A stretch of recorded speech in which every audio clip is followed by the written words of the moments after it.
আগামী ফেব্রুয়ারি 12 তারিখে যে নির্বাচন হবে, আমরা আশা করি যে এটা গ্রহণযোগ্য নির্বাচন হবে, কিন্তু এটাই যথেষ্ট নয়।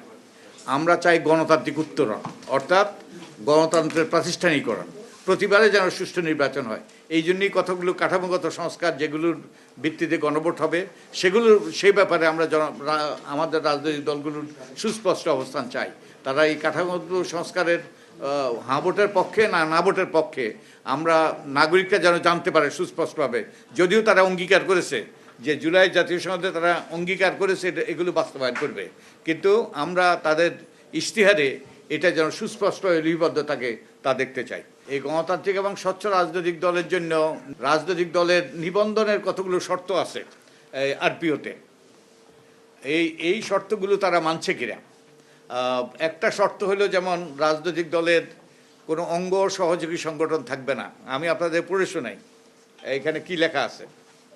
লেখা আছে, শিক্ষা প্রতিষ্ঠান, শিক্ষক বা ছাত্র এবং আর্থিক, বাণিজ্যিক বা শিক্ষা প্রতিষ্ঠানের বা সংস্থার কর্মচারী বা শ্রমিকদের বা অন্য কোনো পেশার সদস্যগণের সহযোগী বা অঙ্গ সংগঠন না থাকা এই নিবন্ধিত দল নিবন্ধনের একটা শর্ত।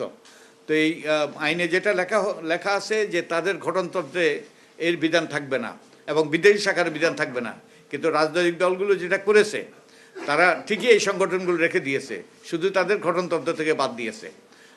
তো এটা একটা খেলা খেলেছে তারা ভাতৃপ্রতিম সংগঠন বলে এগুলো চালিয়ে দিয়েছে। তো এই যে আইনের যে উদ্দেশ্য, সেই উদ্দেশ্যই তারা এই যে বন্ডুল করে দিয়েছে। তো আমরা আশা করি যে এ ব্যাপারে তারা সুস্পষ্ট অবস্থান নেবে, কারণ আমরা জানি যে আমাদের এই যে অঙ্গ সহযোগী সংগঠনগুলো আমাদের বিশ্ববিদ্যালয়গুলোকে বিশেষত পাবলিক বিশ্ববিদ্যালয় রণক্ষেত্রে পরিণত করেছে। আমরা দেশে একটা মানসম্মত শিক্ষা প্রতিষ্ঠান আমরা গড়ে তুলতে পারি নাই, এবং বরং আমাদের শিক্ষা ব্যবস্থা ধ্বংস হয়েছে, এবং এটা ব্যাপকভাবে এটা অজনপ্রিয়। তো আমরা আশা করি আমাদের রাজনৈতিক দলগুলো এ ব্যাপারে অবস্থান নেবে। আর আরেকটা বিষয়ে আমরা আশা করি আমাদের রাজনৈতিক দলগুলো আইন মেনে তাদের মনোনয়ন দেবে।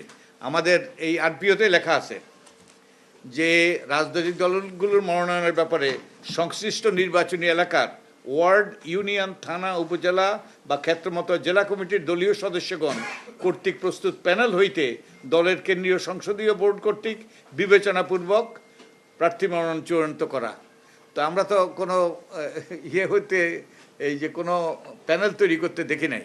তো আমাদের রাজনৈতিক দলগুলো আশা করি তারা যে ভবিষ্যতে আইন মানার, আরপিও মানার, সংবিধান মানার এ ব্যাপারে সুস্পষ্ট অঙ্গীকার করবে।